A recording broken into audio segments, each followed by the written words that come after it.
Good morning, dear students. How are you all? I hope you all are fine in your home. So, dear students, welcome back in our online class after a winter vacation. I hope आपने winter vacation को अच्छे से enjoy किया होगा। तो चलिए फिर से शुरू करते हैं हमारी हिंदी टेक्स्ट बुक का एक न्यू चैप्टर। तो आज का हमारा बेटा न्यू चैप्टर है 13 चैप्टर लौह पुरुष सरदार वल्लभ भाई पटेल। इनका पूरा नाम सरदार वल्लभ भाई पटेल है। एक्चुअली इनको शॉर्ट नेम जो है वो सरदार पटेल के नाम से जाना जाता है। तो आप अच्छे से जानते हो स्टेचू ऑफ लिबर्टी के बारे में, आपने अच्छे से सुना होगा। बहुत सारे स्टूडेंट्स तो वहाँ घूमने भी गए होंगे। तो जो स्टेचू ऑफ लिबर्टी है वो सरदार वल्लभ भाई पटेल की सबसे ऊंची प्रतिमा है, यानी कि मूर्ति है। तो उनकी सबसे ऊंची प्रतिमा बनाने का कोई ज़रूर कारण होगा, यानी उन्होंने बहुत अच्छे जो हैं हमारे संविधान के लिए काम किए होंगे, देश के लिए ऐसे काम किए होंगे, इसीलिए उनकी प्रतिमा को इतना बड़ा बनाया गया है। तो चलिए आज हम पढ़ेंगे सरदार वल्लभ भाई पटेल के बारे में कि उनका जन्म कहाँ हुआ, उन्होंने कहाँ शिक्षा प्राप्त की और उन्होंने ऐसे क्या काम किए जिसके कारण उनको लौह पुरुष के नाम से जाना जाता है। तो चलिए शुरू करते हैं हम लेसन 13 लौह पुरुष सरदार पटेल। प्रस्तुत पाठ सरदार पटेल के प्रेरणादायक जीवन को एक सादर नमन है। मतलब हम इस सरदार वल्लभ भाई पटेल को नमस्कार करते हैं इस लेसन को पढ़ने से पहले। सुदृढ़ एवं विशाल शरीर, कठोर मुख मुद्रा और शत्रु के प्रति ललकार भरी आंखें, ऐसे थे सरदार वल्लभ भाई पटेल। सुदृढ़ मतलब बहुत ही दृढ़ निश्चय वाले, और विशाल यानी बहुत हाइट हेल्थ उनकी बहुत अच्छी थी, तो विशाल शरीर वाले।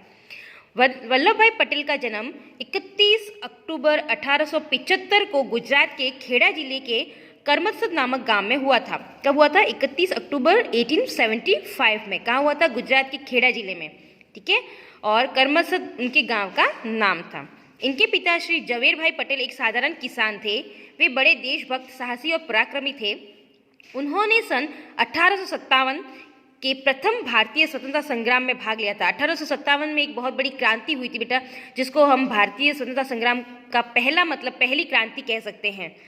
तो उनमें उन्होंने बहुत अच्छे से भाग लिया था। वे लगभग 30 वर्ष तक झांसी की महारानी लक्ष्मीबाई की सेवा में रहकर अंग्रेजों के साथ युद्ध करते रहे। आप अच्छे से जानते हो झांसी की रानी लक्ष्मीबाई को। तो 30 साल तक उन्होंने लक्ष्मीबाई की राज्य में रहकर उनकी सेवा की थी। फलस्वरूप उनके परिवार को बड़ी कठिनाइयों का सामना करना पड़ा। उनकी संपत्ति भी जब्त कर ली गई, क्योंकि उस समय बेटा जो है अंग्रेजों का राज था, और जो अंग्रेजों के खिलाफ जाते थे उनकी सारी संपत्ति को जब्त कर लिया जाता था। उनके परिवार को बहुत दुख पहुंचाया जाता था। तो इसी फलस्वरूप जब सरदार वल्लभ भाई ने झांसी की रानी का साथ दिया तो अंग्रेजों ने उनकी सारी संपत्ति भी जब्त कर ली और उनको बहुत कठिनाइयों का जो है वो सामना करना पड़ा। फिर भी देश सेवा में लीन जवेर भाई ने परवाह नहीं की। जवेर भाई कौन थे? सरदार वल्लभ भाई के जो पिताजी थे। वल्लभ भाई के जीवन पर भी अपने पिता की वीरता एवं देश प्रेम की अमिट छाप पड़ी। अब उनके पिता इतने जब देशभक्त और बहादुर थे, तो वल्लभ भाई पटेल भी उनके पिता की तरह ही उनके मार्ग पर चले, मतलब वो भी देशभक्ति के मार्ग पर ही चलने वाले थे। वल्लभ भाई पटेल का बाल्यकाल यानी बचपन, बाल्यकाल का मतलब होता है बचपन, उनके पैतृक गांव करमसद में व्यतीत हुआ। वहीं इन्होंने प्रारंभिक शिक्षा प्राप्त की। माध्यमिक शिक्षा के लिए उन्हें नडियाड या बड़ोदरा जाना पड़ा। जो स्टार्टिंग इन्होंने अपनी स्कूल लाइफ शुरू की थी वो तो वहीं शुरू की थी गांव में। उसके बाद माध्यमिक शिक्षा के लिए उन्हें नडियाड और बड़ोदरा जाना पड़ा। वल्लभ भाई पटेल विद्यार्थी जीवन से ही बड़े निर्भीक, स्पष्टवादी और स्वाभिमानी थे। खतरे के प्रति सचेष्ट, अद्भुत संगठन शक्ति और अपने संबंध में मौन, वल्लभ भाई पटेल की ये 3 विशेषताएं उन्हें भारतीय नेताओं से अलग कर देती है। वैसे तो देखो भारत में बहुत सारे नेताएं हैं, लेकिन वल्लभ भाई जो पटेल है वो सचेष्ट, संगठन शक्ति मतलब सबको मिलाकर, मतलब जो एक शक्ति बनाई जाती है, यूनिटी बनाई जाती है, वो उनमें बहुत ही अच्छी थी। ठीक है। और वो एक स्पष्ट और स्वाभिमानी व्यक्ति थे, यानी स्पष्ट जो भी होता था वो स्पष्ट बोलते थे। तो इसीलिए ये अलग नेताओं से अलग थे, दूसरे नेताओं से। वल्लभ भाई उचित अवसर का सदुपयोग करना भली भांति जानते थे। वे सच्चे अर्थों में नरसिंह थे। नरसिंह मतलब इंसान के रूप में एक शेर के समान थे, जो बोलते कम और करते अधिक थे। किसी गलत बात को मानने के लिए वे कभी भी तैयार नहीं होते थे, यहाँ तक कि वे गलत बातों पर अपने अध्यापकों तक का भी विरोध कर बैठते थे। वल्लभ भाई पटेल ऊपर से जितने रूखे, निष्ठुर, अभिमानी प्रतीत होते थे, भीतर से वे उतने ही सरल, कोमल और निराभिमानी मतलब उनमें बिल्कुल भी जो है घमंड नहीं था। उनके हृदय में प्यार, ममता, करुणा के भाव हिलोरे उठती थी। उनमें से वे सभी गुण विद्यमान थे जो एक महान राष्ट्र के नेता में होने आवश्यक है। एक बार वल्लभ भाई की बगल में गिल्टी हो गई। किसी ने उन्हें राय दी कि इस गिल्टी को गिल्टी मीन्स बगल में मीन्स जैसे कि आर्म्स में उनको एक गांठ सी बन गई थी, तो उन्होंने किसी ने उनको राय दी कि इस गिल्टी को सलाख से दाग दिया जाए। मतलब पहले ऐसे अच्छे ट्रीटमेंट नहीं होते थे ना, तो बहुत सारे ऐसे देशी उपाय किए जाते थे, तो उनको किसी ने राय दी कि सलाख से उसको दाग दिया जाए तो वो ठीक हो जाएगी, है ना। फिर क्या था, उन्होंने लोहे की एक सलाख लेकर उसे गर्म किया, फिर एक मित्र से कहा कि मेरे इस फोड़े को दाग दो। मतलब लोहे की जो गर्म सलाख होती थी उस फोड़े पे लगाई जाती थी, वो फोड़ा फूट जाता था और ठीक हो जाता था। पहले ऐसी मान्यता थी, लेकिन आजकल ऐसा नहीं होता है। आजकल अच्छे ट्रीटमेंट होते हैं, तो इस तरह के ट्रीटमेंट नहीं किए जाते हैं। सुनकर मित्र चकित रह गया। उसने ऐसा करने में असमर्थता प्रकट की, मतलब मना कर दिया उनके मित्र ने कि ऐसा मैं नहीं कर सकता। तब उन्होंने गर्म सलाख उठा लिया और अपने फोड़े को उससे दाग दिया। मतलब उन्होंने स्वयं ही ऐसा कर लिया और उफ तक नहीं की, मानो वह साधारण सी बात हो। ऐसे कष्ट और सहिष्णु थे सरदार वल्लभ भाई पटेल। मतलब ये घटना इसलिए बताई गई है कि ऐसा करना जो है ना बहुत दर्द कारक होता है, लेकिन फिर भी सरदार वल्लभ भाई पटेल जो बहुत स्ट्रांग थे, तो उनको बिल्कुल भी दर्द नहीं हुआ। पढ़ लिख कर सरदार वल्लभ भाई पटेल ने वकालत का पेशा किया, यानी कि लॉयर थे, सच्चे मुकदमे लेने वाले और उनको निभाने वाले बैरिस्टर थे। एक बार जब वे अदालत में एक मुकदमे की ओर बहस कर रहे थे, तब उन्हें एक तार मिला। तार का मतलब एक लेटर मिला। पहले ज़माने में लेटर ही लिखा करते थे, अब तो फ़ोन वगैरह हो जाता है, लेकिन पहले लेटर लिखते थे। तो उन्होंने तार को जेब में रख लिया और अपनी बहस को जारी रखा। सायकाल 5 बजे यानी कि शाम को 5 बजे अदालत का जब कार्य समाप्त हुआ, तो साथियों ने उन्हें याद दिलाया कि तुम्हारा कोई तार आया था। तब श्री पटेल ने जेब से तार निकाला और पढ़ा। उसमें उनकी पत्नी के स्वर्गवास का दुखदायी समाचार था। देखो, उस दिन उनकी पत्नी जो है वो उसकी डेथ हो गई थी, लेकिन जो है वो लेटर उनकी डेथ का एक न्यूज़ था उनके पास। पहले अभी आज के ज़माने में तो जैसे फ़ोन पे इमीडिएटली न्यूज़ दे देते हैं, लेकिन पहले ऐसा नहीं था, तार भेजे जाते थे। तो तार मिला, लेकिन वो मुकदमा लड़ने की वजह से तार उन्होंने जेब में रख लिया और बाद में शाम को 5 बजे उन्होंने जब वो तार पढ़ा, तब उन्हें जाके पता चला कि उनकी पत्नी का स्वर्गवास हो गया। तब भी वे उस दुख को चुपचाप पी गए। मतलब उन्होंने कोई ज़्यादा रिएक्ट नहीं किया, वो चुपचाप से दुख को सह गए। उस समय वल्लभ भाई की आयु केवल 33 वर्ष थी, 33 ईयर्स के थे उस टाइम। उन्होंने आजीवन यानी पूरा जीवन दूसरा विवाह नहीं किया, बस एक ही विवाह किया था जिसमें उनकी पत्नी की जो है डेथ हो गई थी। सेकंड शादी उन्होंने नहीं की। नहीं वे अपने दुख की पीड़ा को किसी के सामने प्रकट किया। बाहर एक कर्तव्यनिष्ठ पटेल वल्लभ भाई ने अपने बड़े भाई विट्ठल भाई को पढ़ाने के लिए विलायत भेजा। विलायत मीन्स विदेश भेजा, और स्वयं बाद में 1910 में वे खुद भी विलायत गए। वहाँ भी उन्होंने अपनी प्रतिभा से सबको चकित कर दिया। बैरिस्टरी की परीक्षा में उनका प्रथम स्थान आया। इस पर उन्हें 50 पाउंड का पुरस्कार भी मिला। वे सारा समय अध्ययन में ही लगाते थे। विदेश से लौटकर वे अहमदाबाद में वकालत करने लगे और थोड़े समय में अत्यंत प्रसिद्ध भी हो गए। इसी समय वे गांधी जी के संपर्क में आए। गांधी जी के आह्वान पर, आह्वान का मतलब होता है बुलाना, तो गांधी जी ने उनको बुलाया, तो उनके बुलाने पर उन्होंने वकालत भी छोड़ दी। पूरी तरह तन मन धन से देश की सेवा में जुट गए। गांधी जी का उन पर विश्वास था, गांधी जी पे बहुत ज़्यादा विश्वास करते थे। सर्वप्रथम वल्लभ भाई ने गोधरा में हुए प्रांतीय राजनीतिक सम्मेलन में गुजरात की बेगार प्रथा को समाप्त करने के लिए एक प्रस्ताव पास करवाया। इस सम्मेलन में पहली बार भारतीय भाषाओं का प्रयोग किया गया। पहली बार भारतीय भाषाओं का प्रयोग, क्योंकि उस टाइम जो है अंग्रेजों का राज्य था, तो अंग्रेजी ज़्यादा बोली जाती थी। तो सम्मेलन जब भी होते थे तो इंग्लिश बोली जाती थी, लेकिन फिर पहली बार इस बेगार प्रथा को लेकर जब वो प्रस्ताव पास किया गया, उसमें पहली बार हिंदी भाषा का प्रयोग किया गया। वल्लभ भाई के प्रयासों के फलस्वरूप गैर कानूनी बेगार प्रथा जो है वो बंद हो गई। वल्लभ भाई पटेल ने संगठन की अद्भुत क्षमता थी। संगठन मैंने आपको पहले भी बताया, संगठन की अद्भुत क्षमता से मतलब होता है कि एक यूनिटी, एक ग्रुप बनाना और उस ग्रुप को सही ढंग से संचालित करने की उनमें बहुत ही अच्छी क्षमता थी। उनके नेतृत्व का विशेष गुण था, वल्लभ भाई ने नागपुर में झंडा सत्याग्रह का नेतृत्व भी किया। झंडा सत्याग्रह, देखो झंडा जो है हमारे देश का तिरंगा झंडा, तो वो नहीं फहराने देते थे अंग्रेज लोग। तो उस झंडा सत्याग्रह में, सत्याग्रह किस लिए था कि हम झंडे को भी फहराएंगे, तो उस झंडा सत्याग्रह में का नेतृत्व भी किसने किया? सरदार वल्लभ भाई पटेल ने किया। इस सत्याग्रह के कारण अंग्रेज सरकार को समझौतों के लिए झुकना पड़ा और सत्याग्रह के बाद उनका संपूर्ण भारत में नाम प्रसिद्ध हो गया। कुछ समय बाद अंग्रेज सरकार को एक फिर वल्लभ भाई का लोहा मानना पड़ा। गुजरात के बोलसद नामक तालुके पर 2,40,000 से अधिक रुपए का कर लगा दिया गया। पहले जो अंग्रेज लोग थे ना, बहुत ज़्यादा हिंदुओं पर कर लगाते थे। तो गुजरात के क्या नाम है, बोरसद नामक तालुके पर 2,40,000 जगह कर उन्होंने कर लगाया, टैक्स लगाया। यह जाति के विरोध में वल्लभ भाई ने लोगों को कर न देने के लिए संगठित किया।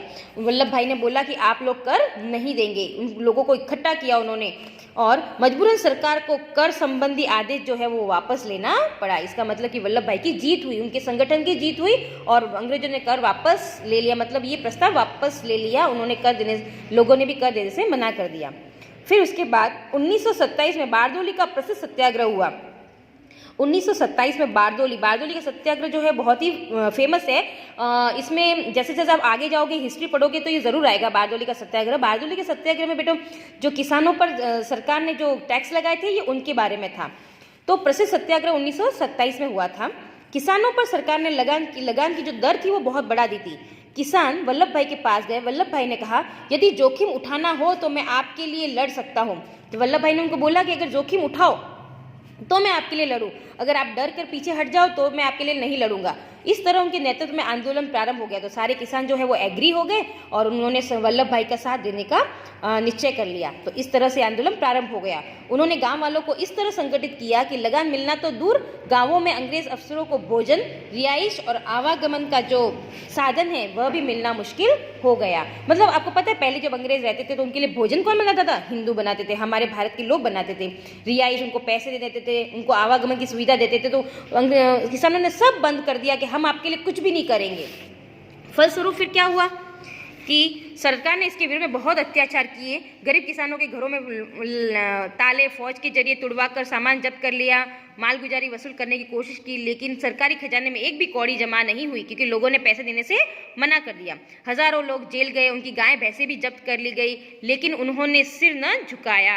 यहाँ तक कि जब्त किए गए सामान को उठाने के लिए भी कोई मजदूर नहीं मिलता था और जब्त की गई जायदाद की नीलामी में बोली लगाने वाला भी कोई आदमी नहीं मिलता था, क्योंकि सबने क्या कर दिया, अंग्रेजों के लिए काम करने से मना कर दिया। महीनों तक यही हाल रहा। अंत में सरकार को झुकना पड़ा। इसी सफलता के कारण गांधी जी ने वल्लभ भाई पटेल को सरदार की उपाधि दी, तभी वे सरदार पटेल के नाम से प्रसिद्ध हुए। तो बहुत ही इंपॉर्टेंट क्वेश्चन है ये कि सरदार वल्लभ भाई पटेल को सरदार की उपाधि किसने दी थी, तो महात्मा गांधी ने दी थी। ये जीके का भी बहुत अच्छा क्वेश्चन है, आपके शायद आगे भी क्वेश्चन में आएगा कि वल्लभ भाई को सरदार की उपाधि गांधी जी ने दी। ठीक है। सन 1929 यानी 1929 में लाहौर में पूर्ण स्वराज्य की मांग रखी गई। सरकार ने इसे नहीं माना। गांधी जी ने फिर भी सत्याग्रह का नारा दिया और 12 मार्च को प्रसिद्ध दांडी यात्रा शुरू की गई। आप आगे बेटा जैसे जैसे आप आगे बढ़ोगे आपके ये सब आएगा हिस्ट्री में। 12 मार्च दांडी यात्रा, तो दांडी यात्रा जो हुई थी वो हुई थी 12 मार्च को। फिर 6 अप्रैल को नमक कानून तोड़कर उन्होंने नमक सत्याग्रह का आरंभ किया। 6 अप्रैल को क्या हुआ था, नमक सत्याग्रह। सरदार पटेल ने इस सत्याग्रह में भाग लिया और वे गिरफ्तार कर लिए गए। उन्होंने 3 माह की कैद और 500 रुपये जुर्माना की सजा भी दी गई। सरकार पटेल ने जुर्माना स्वीकार नहीं किया और उनके स्थान पर 3 सप्ताह जेल में ही काटे। फिर हुआ भारत छोड़ो आंदोलन। भारत छोड़ो आंदोलन के सिलसिले में अगस्त 1942 में वे गिरफ्तार किए गए। अन्य सभी नेताओं के साथ 15 जून 1948 को वे भी छोड़े गए। स्वतंत्रता प्राप्ति के लिए अंग्रेज सरकार से वार्ताएं शुरू हुई। सरदार पटेल ने भी इसमें भाग लिया।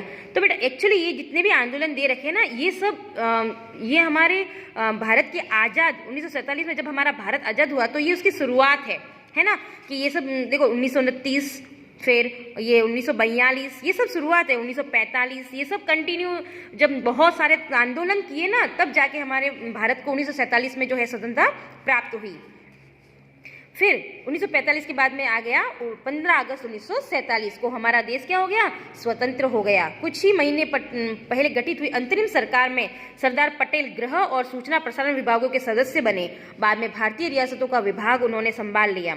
फिर वे भारत के उप प्रधानमंत्री बने। क्या बने थे, उप प्रधानमंत्री। सरदार पटेल स्वतंत्रता संग्राम के महान सेनानी थे, पर अब उन्होंने स्वयं को एक कुशल प्रशासक भी सिद्ध किया। स्वतंत्रता प्राप्ति के बाद देश के सामने कई कठिन समस्याएं आई। सरदार पटेल ने बड़ी सूझबूझ से इन सभी समस्याओं का काबू पा लिया।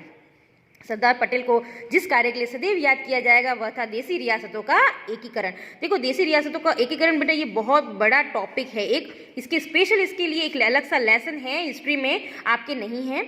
आप आगे जैसे जाओगे तो आपको बहुत बड़ा लेसन मिलेगा इसके बारे में कि देसी रियासतों का एकीकरण मीन्स जो हमें आज स्टेट्स दिखाई देते हैं ना, ये स्टेट्स ऐसे नहीं थे।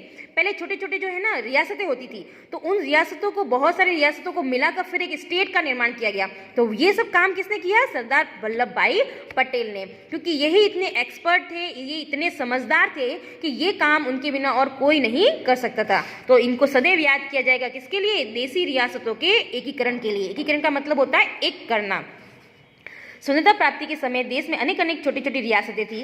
अंग्रेजों का विचार था कि ये सभी रियासतें अलग अलग रहे ताकि भारत में अंत तक फूट बनी रहे ना।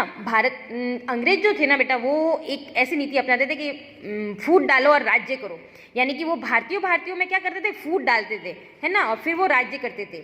तो भारत को संगठित करने के लिए इन सभी रियासतों को मिलाना बहुत ही आवश्यक था। सरदार पटेल ने विकट समस्या को अपनी दृढ़ता और सूझबूझ से हल करके दिखाया। लगभग 600 रियासतों का भारतीय संघ अटूट बनकर भारत के मानचित्र को नया स्वरूप प्रदान किया। कितनी रियासतों को मिलाया उन्होंने? 600, यानी कि 600 रियासतों को मिलाकर और पूरा भारत को उन्होंने क्या बनाया? एक संघ बनाया। और एक अच्छे से मानचित्र को, जो आप आज देखते हो, भारत का मैप देखते हो, ये सारा मैप जो है स्टेट्स दिखते हैं, ये सारे स्टेट्स को उन्होंने कलेक्ट करके और उन्होंने बनाया है।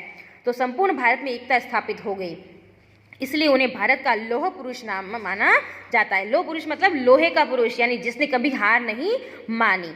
ओके, सरदार पटेल की सफलता का मूल मंत्र था कर्तव्य पालन और कठोर अनुशासन। यानी अगर आप कर्तव्य का पालन करोगे और अपने अनुशासन का कठोरता से पालन करोगे तो आप हर काम में सफल बनोगे।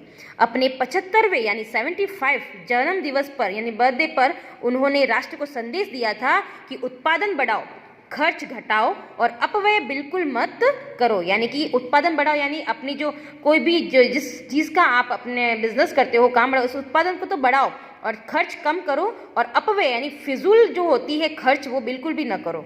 भारत का यह अमर सेनानी 15 सितंबर 1950 को हमसे विदा हो गया। मीन्स सरदार वल्लभ भाई पटेल की डेथ कब हुई थी? 15 सितंबर 1950 को ये हमसे विदा हो गए, यानी कि चल बसे। भारत के इतिहास में इनका नाम सदा स्वर्ण अक्षरों में लिखा रहेगा, यानी सोने के अक्षरों में लिखा रहेगा। वे वास्तव में सरदार कहलाने के योग्य थे।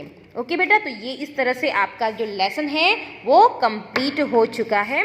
तो आई होप आपको लेसन जो है समझ में आ गया। ये लेसन मैंने इसलिए इस तरह पढ़ाया है क्योंकि ये लेसन बहुत ही बड़ा है और इस तरह से आपको ज़्यादा बेटर समझ में आएगा उस वीडियो से, ठीक है। तो इसकी जो आपको शब्दार्थ है वो करने की आवश्यकता नहीं है। क्वेश्चन आंसर जो है मैं अभी थोड़ी देर में आपको इनके आंसर भेज दूंगी और फिल इन द ब्लैंक्स और ये राइट रॉन्ग इनकी पिक्स आपको भी खींच के मैं थोड़ी देर में भेजती हूँ। ओके, तो आई होप आपको अच्छे से समझ में आ गया होगा। बाय।